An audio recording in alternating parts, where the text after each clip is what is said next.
बच्चों, कैसे हैं आप सभी। मैं आशा करती हूँ आप सभी लोग स्वस्थ एवं प्रसन्न होंगे। आज हम हमारा पाठ समुच्चय बोधक अव्यय को पढ़ेंगे और समझेंगे। तो आइए इस पाठ को प्रारंभ करते हैं। यह है हमारा पाठ 14 समुच्चय बोधक अव्यय। कुछ खा लो और घर पर चले जाओ। उसने बहुत परिश्रम किया परंतु पास नहीं हुई। इस वाक्य में और तथा परंतु दोनों शब्द वाक्यों को जोड़ रहे हैं, अर्थात दो वाक्यों को आपस में जोड़ रहे हैं। अतः ये समुच्चय बोधक अव्यय है। या फिर हम कह सकते हैं वे शब्द जो दो शब्दों, वाक्यों या खंडों को जोड़ते हैं वे समुच्चय बोधक अव्यय कहलाते हैं। समुच्चय बोधक अव्यय के दो भेद होते हैं। पहला है समानाधिकरण समुच्चय बोधक अव्यय, दूसरा व्यधिकरण समुच्चय बोधक अव्यय। पहला है समानाधिकरण समुच्चय बोधक अव्यय। इसमें जो समुच्चय बोधक समान स्थिति वाले अर्थ, जो समुच्चय बोधक समान स्थिति वाले अर्थात स्वतंत्र पदों, वाक्यांशों या उपवाक्यांशों की समानता के आधार पर दूसरे शब्दों से जोड़ते हैं, उन्हें समानाधिकरण समुच्चय बोधक अव्यय कहते हैं। इसके चार भेद होते हैं: संयोजक, विभाजक, विरोधावाचक और परिणामवाचक। संयोजक जो शब्द दो या दो से अधिक शब्दों, वाक्य, उपवाक्यांशों को आपस में जोड़ते हैं, उन्हें संयोजक कहते हैं। जैसे राम, श्याम और मोती, तो इसमें और शब्द संयोजक है। गांधी जी ने हमें सत्य व अहिंसा का पाठ पढ़ाया, इसमें वह संयोजक है। सूरदास तथा तुलसीदास हिंदी के महान कवियों में से है। इन वाक्यों में तथा व और शब्द संयोजक शब्द होते हैं। अब है विभाजक शब्द। जो शब्द एक ही श्रेणी के हों, दो या दो से अधिक वस्तु या व्यक्तियों आदि से किसी एक के ग्रहण या त्याग का बोध कराते हैं, उन वाक्यांशों को जोड़ते हैं, उसे विभाजक शब्द कहते हैं। या अथवा चाहे इत्यादि इसके उदाहरण है। जैसे कि या तो मैं साइकिल खरीद लूंगा या कैमरा। इसके पास दो विकल्प हैं, या तो साइकिल खरीदेगा या फिर कैमरा। दूसरा उदाहरण है इसका, ना वह मुझसे बोला न मैं उससे बोला, दोनों में से कोई किसी से नहीं बोला। तीसरा है हमारा विरोधावाचक।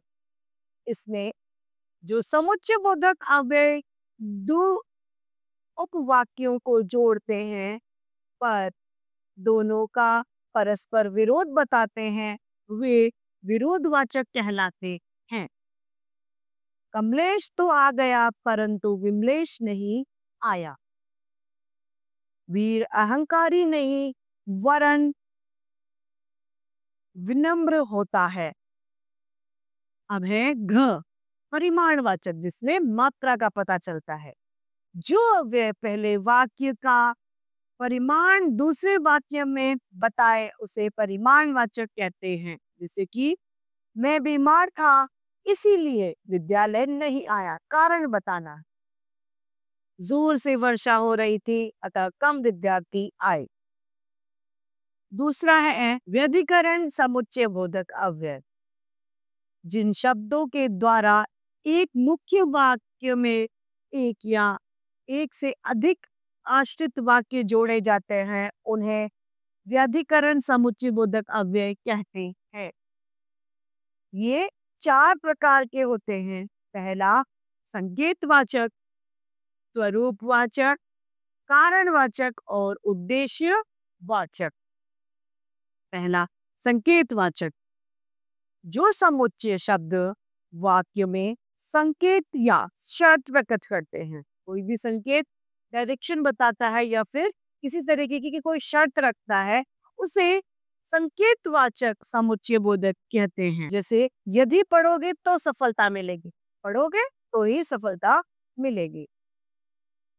ख, स्वरूपवाचक, जो समुच्चय शब्द वाक्य में उपवाक्य के पहले आकर उपवाक्य की बात का स्पष्टीकरण करता है, उसे स्वरूपवाचक समुच्चय बोधक कहते हैं। जैसे रात में ताजमहल ऐसा लगता है मानो दूध से नहाया हो। कि जो मानो अर्थात यानी शब्द समुच्चय बोधक स्वरूप होते हैं। ग है कारणवाचक समुच्चय बोधक, जो अव्यय पूर्ण वाक्य के अर्थ का कारण बाद वाले वाक्य के अर्थ में सूचित करता है, कारणवाचक समुच्चय बोधक शब्द कहलाते हैं। मैं विद्यालय नहीं जा सका क्योंकि बीमार हो गया था। बीमार हो गया था वाक्य में क्योंकि ये जुड़कर विद्यालय नहीं जाने का कारण बता रहा है। अतः क्योंकि, चूंकि आदि शब्द कारणवाचक समुच्चय बोधक है और ज्यों त्यों, जो जो, यदि, अगर, यद्यपि आदि समुच्चय बोधक संकेतवाचक है। घ है उद्देश्यवाचक, जो समुच्चय शब्द उद्देश्य सूचित करता है उसे उद्देश्य सूचक समुच्चय बोधक शब्द कहा जाता है। वह वहां इसलिए नहीं गया कि धन मिल जाए, तो इसमें कि, ताकि, इसलिए, जो, जिससे, जिसमें आदि उद्देश्य जो हैं यह समुच्चय बोधक शब्द। तो अब इस पाठ के हम अभ्यास कार्य को देखते हैं। पहला है सही विकल्प पर सही का चिन्ह हमें लगाना है। क, वे शब्द जो दो शब्द या वाक्यों से जोड़ते हैं, वाक्यों को जोड़ते हैं, उन्हें कहते हैं संबंधवाचक समुच्चय बोधक। क्रिया विशेषण या विस्मयाबोधक से समुच्चय बोधक कहते हैं। प्रश्न ख, जो शब्द दो या दो से अधिक शब्द वाक्यों या उपवाक्यों को आपस में जोड़ते हैं, उन्हें कहते हैं विभाजक, प्रश्नवाचक, संयोजक या संधि संयोजक। ग, समुच्चय बोधक अव्यय के प्रकार होते हैं 1, 2, 3 या 4। 2, घ, जो समुच्चय शब्द उद्देश्य सूचित करते हैं उसे कहा जाता है संकेतवाचक, स्वरूपवाचक, कारणवाचक या उद्देश्यवाचक। प्रश्न दूसरा है हमारा, रिक्त स्थानों की पूर्ति कीजिए। क, वे शब्द जो दो शब्द वाक्यों अथवा खंडों को जोड़ते हैं वे समुच्चय बोधक अव्यय कहलाते हैं।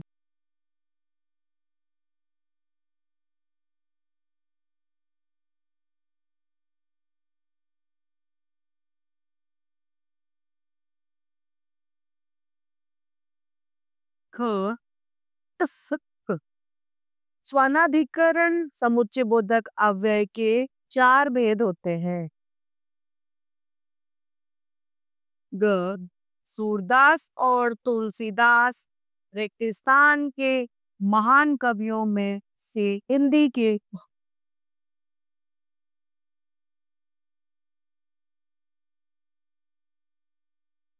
घ, जो समुच्चय शब्द वाक्य में संकेत या शर्त स्पष्ट करते हैं उसे संकेतवाचक कहते हैं।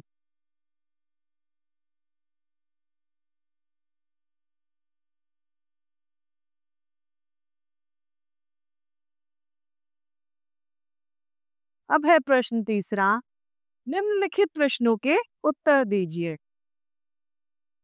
क, समुच्चय बोधक वाक्य में क्या काम करता है? समुच्चय बोधक वाक्य में दो वाक्यों के खंडों को आपस में जोड़ने का कार्य करता है। हाँ, संयोजक और विभाजक समुच्चय बोधक के दो दो उदाहरण दीजिए। संयोजक होता है जिसमें दो शब्द दो या दो से अधिक शब्दों या वाक्यों को आपस में जोड़ने का काम संयोजक करते हैं, जैसे कि राम श्याम और मोती खेल रहे हैं। यह संयोजक का उदाहरण है। विभाजक शब्द वे हैं जो दो शब्द एक ही श्रेणी या दो या अधिक वस्तुओं आदि को किसी तरह त्याग कराने का बोध कराते हैं। उन्हें विभाजक शब्द कहते हैं। जैसे कि या तो मैं कल आऊंगा, नहीं तो नहीं आऊंगा। ये इसका उदाहरण है। प्रश्न ग,